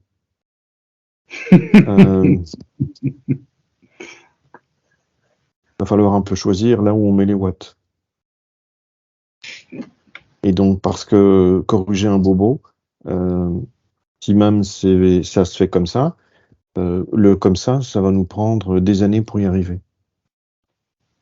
Et ça, on ne veut pas le voir. Et pourtant, Joël le dit aussi, ça prend du temps. On ne veut pas voir ce temps parce qu'on pense depuis un mental qui, une fois qu'il l'a compris, il croit que c'est fait. Mais ça ne suffit pas. Avoir compris ne suffit pas. Ça imprègne le mental de vérité, ça reprogramme doucement le subconscient, mais c'est pas pour autant qu'on arrive en état de réalisation immédiat. Parce qu'il y a plein de conditionnements qui vont continuer à fonctionner en arrière-plan. Est-ce qu'on peut dire en résumé qu'on n'a jamais à combattre ce qu'on voit? Bingo. Mais toujours à chercher l'inspiration pour voir, comprendre la voie de Dieu. Chez les musulmans, c'est ce que tu expliques là, c'est le petit djihad et le grand djihad. Le petit djihad, c'est tu sors dans le monde pour aller défendre la parole de Dieu et tu fais plein d'horreurs. Et le grand djihad, tu te combats toi-même pour arrêter ce combat. Tu dois avoir une forme de réalisation qui maîtrise l'arrêt de ce combat en toi.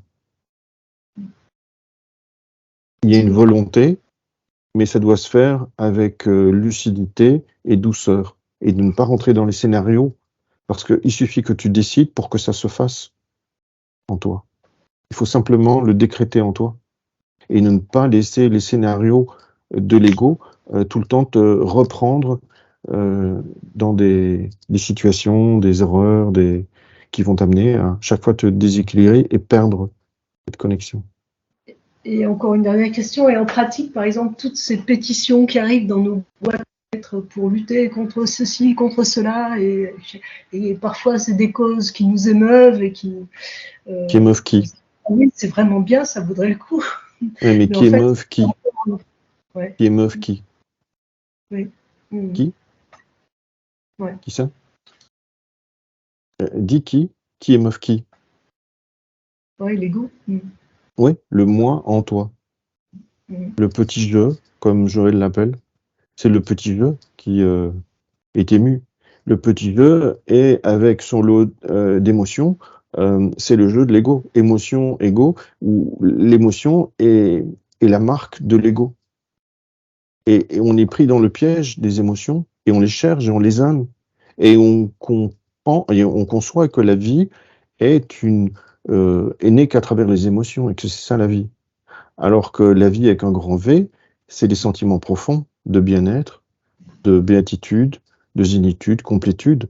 On est complet dans les moments où on est dans ma paix qui n'est pas de ce monde. On se sent complet, on ne pense à rien, on n'a pas de besoin, on est complet. C'est quand on revient dans le petit je qu'on a des désirs avec des émotions qui sont liées à ces désirs. D'où, dans les voies orientales, on va insister beaucoup sur la tempérance des émotions afin de trouver le chemin du milieu. Parce que tant qu'on est pris dans nos émotions, on est pris dans notre mental. Et après, libre à toi de courir après les pétitions ou pas.